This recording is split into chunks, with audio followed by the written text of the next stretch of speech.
Hello दोस्तों, welcome to study with concepts. तो जैसे कि आप सभी लोगों को पता है कि आरआरबी एनटीपीसी के एग्ज़ाम्स चल रहे हैं, है ना। तो आज 13 मार्च को जो फर्स्ट और सेकंड शिफ्ट के जो जीके के जो क्वेश्चंस पूछे गए हैं वो मैं आपको एक ही वीडियो में आज करवा देता हूं, है ना। मैं फर्स्ट शिफ्ट का यहाँ पर एनालिसिस नहीं करवा पाया था, है ना। तो मैं आपको फर्स्ट और सेकंड शिफ्ट का दोनों का मिला के मैं आप लोगों को आज 13 मार्च के जो जो क्वेश्चंस आए वो मैं आप लोगों को बता देता हूँ। क्लियर? चलिए, तो को आखिरी तक वीडियो देखेगा और अगर क्लास अगर अच्छी लगे तो लाइक भी करेगा और शेयर भी करेगा। तो देखेगा यहाँ पर पहला क्वेश्चन ये पूछा गया था कि वंदे भारत ट्रेन की शुरुआत कब हुई। तो ध्यान दीजिएगा, वंदे भारत ट्रेन की शुरुआत कब हुई थी? 15 फरवरी 2019। नेक्स्ट क्वेश्चन है कि स्वच्छ भारत अभियान की शुरुआत कब हुई। तो स्वच्छ भारत अभियान की शुरुआत कब हुई थी? 2 अक्टूबर 2014 को। क्लियर? नेक्स्ट क्वेश्चन आज 13 मार्च को पूछा गया था फर्स्ट शिफ्ट में कि सबसे लंबे समय तक भारत के प्रधानमंत्री कौन रहे। तो यहाँ पर आपका करेक्ट आंसर क्या हो जाएगा? जवाहरलाल नेहरू। क्लियर? सत्यमेव जयते कहाँ से लिया गया? तो ये मुंडकोपनिषद लिखा है ना। ये यहाँ पर द को आप लोग ड कर लीजिएगा। क्लियर? तो ये मुंडकोपनिषद से सत्यमेव जयते लिया गया था। नेक्स्ट क्वेश्चन यहाँ पर फर्स्ट शिफ्ट में पूछा गया था कि राष्ट्रपति मंत्रिपरिषद से किस अनुच्छेद के तहत सलाह लेते हैं।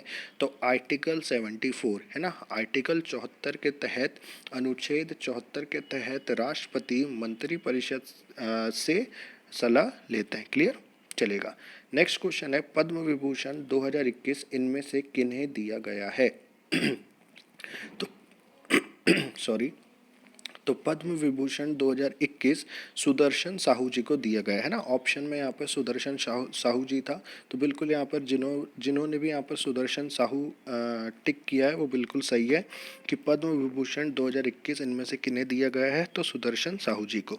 नेक्स्ट क्वेश्चन है कि भारत का राष्ट्रीय वृक्ष क्या है। तो ये तो सभी लोगों को पता है भैया कि भारत का राष्ट्रीय वृक्ष क्या है? बरगद है। क्लियर? अब आप लोगों को मुझे कमेंट बॉक्स में कमेंट करके ये बताना है कि बरगद का साइंटिफिक नेम क्या है। क्लियर? देखिएगा, भारत का राष्ट्रीय वृक्ष क्या है? तो वो है बरगद, है ना। तो आने वाली शिफ्टों में अब ये भी पूछा जा सकता है कि बरगद का साइंटिफिक नेम क्या है। क्लियर? तो ये आपको मुझे यहाँ पर कमेंट बॉक्स में कमेंट करके बताना है। नेक्स्ट क्वेश्चन है उबुंटू किससे संबंधित है। तो उबुंटू किससे संबंधित है? तो आपके ऑप्शन में वहाँ पर लिनक्स दिया गया था, तो बिल्कुल सही है कि भैया उबुंटू जो है वो लिनक्स से संबंधित है। नेक्स्ट क्वेश्चन है कि भारत का राष्ट्रीय वृक्ष क्या है? तो बरगद। अच्छा, ये क्वेश्चन रिपीट हो गया। चलिए नेक्स्ट क्वेश्चन पर चलते हैं कि हाइड्रोजन का समस्थानिक मीन्स आइसोटोप्स, ट्रिटियम का परमाणु क्रमांक मीन्स एटॉमिक नंबर और द्रव्यमान मीन्स एटॉमिक मास क्या होगा। तो ये तो सभी लोगों को पता है कि हाइड्रोजन का एटॉमिक नंबर क्या होता है? 1। और हाइड्रोजन का एटॉमिक मास क्या होता है? वो होता है 3। क्लियर? तो 1,3 ऑप्शंस में आपके यहाँ पर 2,3, 1,3, 1,4 इस प्रकार से ऑप्शंस दिए गए थे। तो वहाँ पर 1,3 भी था, तो ये बिल्कुल सही है कि भैया 1,3 यहाँ पर आपका करेक्ट हो जाएगा कि 1 जो है वो एटॉमिक नंबर है हाइड्रोजन का और 3 जो है वो हाइड्रोजन का एटॉमिक मास है। क्लियर? चलेगा। बल का डायमेंशन यूनिट क्या होगा? अब बल मीन्स क्या? फोर्स, है ना।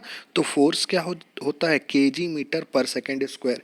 तो केजी मीन्स क्या? m1, है ना। फिर उसके बाद मीटर मीन्स L1 और फिर पर सेकेंड स्क्वायर मीन्स t की पावर -2। तो ये कुछ इस प्रकार से लिखा गया है। देखिएगा, m, मैं इसको यहाँ पर लिख देता हूँ यह है आपका ऐसा, है ना। पावर में लिखा गया है। ये किस में लिखा गया है? पावर में। तो देखिएगा, ये है आपका m1 L1 और ये t-2। क्लियर हो गया? तो इस चीज़ को थोड़ा सा ध्यान रखिएगा, ये यहाँ पर पावर में नहीं लिखा गया था। क्लियर? चलो, तो इसको आप लोग पावर में लिख लीजिएगा। m1 m की पावर 1, l की पावर 1 और t की पावर -2। नेक्स्ट क्वेश्चन है सम्राट अशोक के दादाजी कौन थे। तो सम्राट अशोक के दादाजी कौन थे? चंद्रगुप्त मौर्य। अगर आपसे पूछ लिया जाता कि सम्राट अशोक के फादर कौन है तो आपका आंसर क्या होता? तो ये मुझे आप लोग यहाँ पर कमेंट करके बताएंगे कि सम्राट अशोक के पिता कौन थे। क्लियर? बाकी एग्जामिनर ने यहाँ पर दादा के बारे में पूछा है कि सम्राट अशोक के दादाजी कौन थे, तो चंद्रगुप्त मौर्य। बट सम्राट अशोक के पिता कौन थे ये आपको मुझे यहाँ पर कमेंट बॉक्स में कमेंट करके बताना है। नेक्स्ट क्वेश्चन ये है कि 2019 में भारतीय अंतर्राष्ट्रीय विज्ञान महोत्सव कहाँ मनाया गया। तो 2019 में भारतीय अंतर्राष्ट्रीय विज्ञान महोत्सव कहाँ मनाया गया था? कोलकाता, वेस्ट बंगाल में। क्लियर? नेक्स्ट क्वेश्चन है रविन्द्रनाथ टैगोर को पहली बार नोबेल प्राइज कब दिया गया। तो ध्यान दीजिएगा कि रविन्द्रनाथ को पहली बार नोबेल प्राइज कब दिया गया था? 1913 में। क्या इतनी चीज़ क्लियर है? कौन सी बल की इकाई नहीं है? तो देखिएगा वहाँ पर आपके ऑप्शन में क्वेश्चन ये पूछा गया कि कौन से फोर्स की यूनिट नहीं है, तो ऑप्शन में आपको वहाँ पर न्यूटन, डाइन ये सब दिया गया था, है ना। तो यहाँ पर एक ऑप्शन था क्या? जूल। क्लियर। एक ऑप्शन क्या था यहाँ पर? जूल। तो यहाँ पर जूल आपका करेक्ट आंसर हो जाएगा कि भैया बल की इकाई जो है वो जूल नहीं होती है। क्या इतनी चीज़ें क्लियर है? चलिएगा, नेक्स्ट क्वेश्चन यहाँ पर क्या है कि स्वाइन फ्लू बीमारी किससे फैलती है? तो ध्यान दीजिएगा, बहुत इजी क्वेश्चन है, रिपीटेड क्वेश्चन है कि स्वाइन फ्लू बीमारी किससे फैलती है? वायरस से। क्या इतनी चीज़ क्लियर है? एक क्वेश्चन ये आया था कि एक एमबी में कितने केबी होते हैं? तो देखिएगा यहाँ पर ऑप्शंस पावर में दिया गया था, है ना। तो एक एमबी में 2 की पावर 10 केबी होते हैं, तो इसको कुछ इस प्रकार से लिखा था कि 2 की पावर 10 केबी। क्लियर हो गया? चलेगा, आगे बढ़ते हैं। यहाँ पर अगला क्वेश्चन है कि इनमें से कौन सा उपधातु मेटलॉइड है? तो देखेगा यहाँ पर टोटल आपके मेटलॉइड यहाँ पर कितने होते हैं? 7 होते हैं ना। तो उसमें से आपका एक ऑप्शन यहाँ पर जर्मेनियम दिया गया था, तो बिल्कुल जर्मेनियम यहाँ पर करेक्ट आंसर हो जाएगा कि भैया जर्मेनियम जो है वो एक क्या था? मेटलॉइड। तो करेक्ट आंसर क्या हो जाएगा यहाँ पर? जर्मेनियम। अगला क्वेश्चन है कि where is the headquarter of National School of Drama? National School of Drama का हेडक्वार्टर कहाँ पर है? तो ये है न्यू दिल्ली में। इजी क्वेश्चन था, रिपीटेड क्वेश्चन था। World Tourism Organization means WTO, है ना। अच्छा, ये वर्ल्ड ट्रेड ऑर्गेनाइजेशन नहीं है, ये क्या है? World Tourism Organization. तो वर्ल्ड टूरिज्म ऑर्गेनाइजेशन का हेडक्वार्टर पूछा गया तो कहाँ पर है? मैड्रिड में, स्पेन में। क्लियर। अब आप लोगों को यहाँ पर मुझे कमेंट करके बताना है कि WTO कौन सा वर्ल्ड ट्रेड ऑर्गेनाइजेशन का हेडक्वार्टर कहाँ पर है, ये आपको मुझे कमेंट बॉक्स में कमेंट करके बताना है। मैं सभी स्टूडेंट्स के यहाँ पर कमेंट जरूर से ज़रूर पढ़ूंगा। क्लियर। आप लोग कमेंट पर अगर आंसर देंगे तो आप लोगों को ही यहाँ पर आपका रिवीजन होगा और आपको ये पता चलेगा कि क्या भैया मुझे क्वेश्चन आता है या नहीं आता है। क्लियर। चलेगा, आगे बढ़ते हैं। नेक्स्ट क्वेश्चन ये है कि कौन सी बीमारी हवा से नहीं फैलती है? तो आपके ऑप्शन में वहाँ पर हैजा था, है ना। तो हैजा बिल्कुल यहाँ पर करेक्ट आंसर हो जाएगा कि भैया हैजा जो है वो हवा से नहीं फैलता है। क्लियर। अगला क्वेश्चन है कि RBI reserve bank of India की स्थापना कब हुई थी? तो रिजर्व बैंक ऑफ इंडिया की स्थापना कब हुई थी? 1 अप्रैल 1935 को। इजी क्वेश्चन है, रिपीटेड क्वेश्चन है और आने वाली शिफ्टों में भी पूछा जा सकता है। नेक्स्ट क्वेश्चन ये है कि PM आवास योजना द्वारा कौन सा राज्य प्रथम स्थान रहा है? तो PM आवास योजना द्वारा कौन सा राज्य प्रथम स्थान पर रहा है? उत्तर प्रदेश, UP। क्लियर हो गया।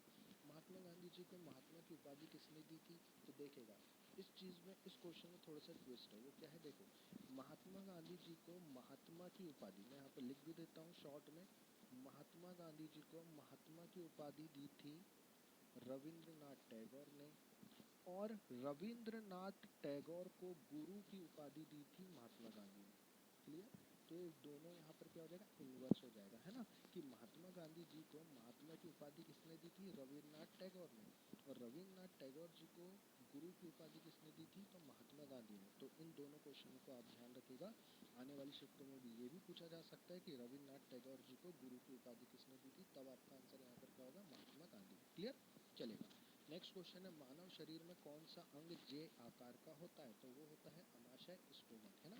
इजी क्वेश्चन है। तो अगला क्वेश्चन है कुसुम योजना किससे संबंधित है? तो ध्यान दीजिएगा, कुसुम योजना किससे संबंधित है? तो यह संबंधित है किसानों को सोलार पैनल पर सब्सिडी देती है। क्लियर। आगे बढ़ते हैं। यूएनओ के अध्यक्ष 1997 से 2007 तक कौन रहे थे? तो उनका नाम क्या था? कोफी अन्नान, है ना। कोफी अन्नान जी जो थे वो 1997 से 2007 तक यूएनओ के अध्यक्ष रहे थे। आगे बढ़ते हैं। लैपटॉप, डेस्कटॉप, पीसी किस तरह के कंप्यूटर्स होते हैं? तो ध्यान दीजिएगा, लैपटॉप, डेस्कटॉप, पीसी जो होते हैं वो माइक्रो कंप्यूटर्स कहलाते हैं। क्या कहलाते हैं? Micro computers. Clear. Black pagoda किस मंदिर को कहा जाता है? तो ध्यान दीजिएगा, वेरी इंपॉर्टेंट क्वेश्चन है, आने वाली शिफ्टों में ज़रूर पूछा जाएगा यहाँ पर कि जो ब्लैक पैगोडा किस मंदिर को कहा जाता है। तो आपका यहाँ पर करेक्ट आंसर क्या हो जाएगा? आपका यहाँ पर करेक्ट आंसर कौन सा? कोणार्क सूर्य मंदिर। क्या इतनी चीज़ें क्लियर है ना। ब्लैक पैगोडा किस मंदिर को कहा जाता है? तो कोणार्क सूर्य मंदिर को कहा जाता है। भोजन की पाचन क्रिया कहाँ से शुरू होकर समाप्त होती है? तो बहुत इजी क्वेश्चन है कि भैया माउथ से स्टार्ट होगा और स्मॉल इंटेस्टाइन पर खत्म होगा।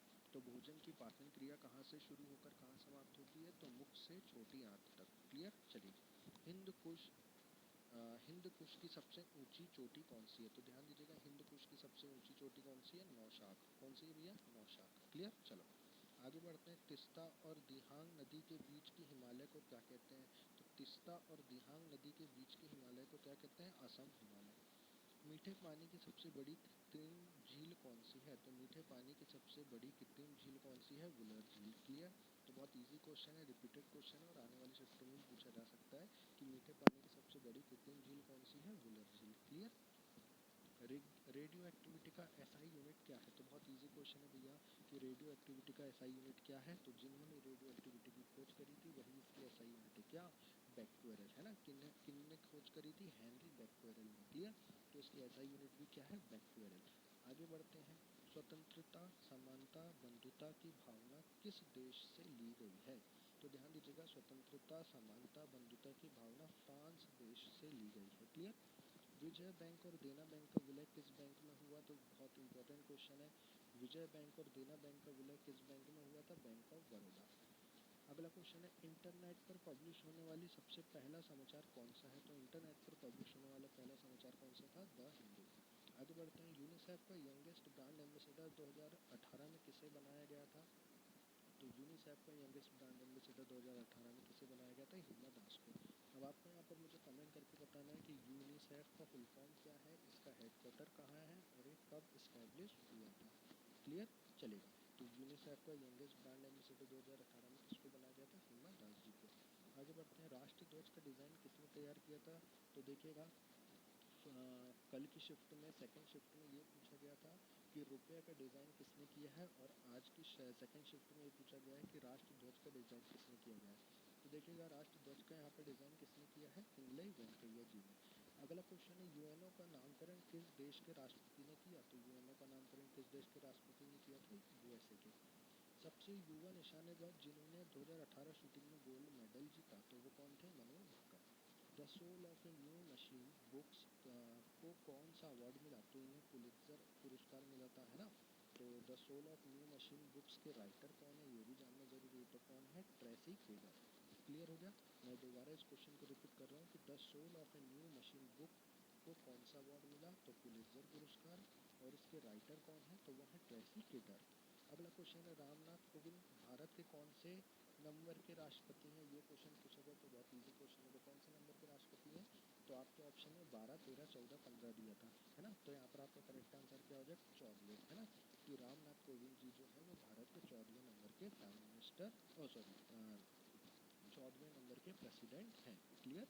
चलिए अगला क्वेश्चन, कौन सा संग्रहालय केरल राज्य में है? तो ऑप्शन में आपका नेपियर म्यूजियम दिया गया था, तो ये बिल्कुल सही है कि भैया केरल राज्य में नेपियर म्यूजियम है। क्लियर। डीआरडीओ ने बम डिफ्यूज़ करने के लिए क्या बनाया है? तो डीआरडीओ ने बम डिफ्यूज़ करने के लिए क्या बनाया था? दक्ष, है ना। तो काफ़ी इंपॉर्टेंट क्वेश्चन है, आने वाली शिफ्ट में भी ये दोनों क्वेश्चन पूछे जा सकते हैं। कौन कौन से? कि कौन सा संग्रहालय केरल राज्य में है? तो नेपियर म्यूजियम। और डीआरडीओ ने बम डिफ्यूज़ करने के लिए क्या बनाया है? तो दक्ष। क्लियर हो गई इतनी चीज़ें।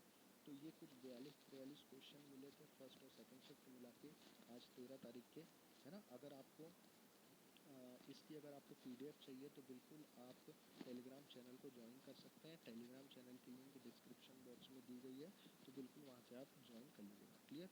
चलेगा। अगर क्लास अगर अच्छी लगी हो तो भैया लाइक करिएगा, शेयर करिएगा, है ना। और जो जो मैंने आपसे क्वेश्चन पूछे होमवर्क में उसका कमेंट बॉक्स में कमेंट करके आंसर दीजिएगा। क्लियर। और अभी तक अगर आपने चैनल को सब्सक्राइब नहीं किया तो चैनल को सब्सक्राइब कर लीजिएगा, है ना। और अपने दोस्तों में भी शेयर कर दीजिएगा। ठीक है। चलिए मिलते हैं नेक्स्ट क्लास में, जब तक के लिए बाय बाय।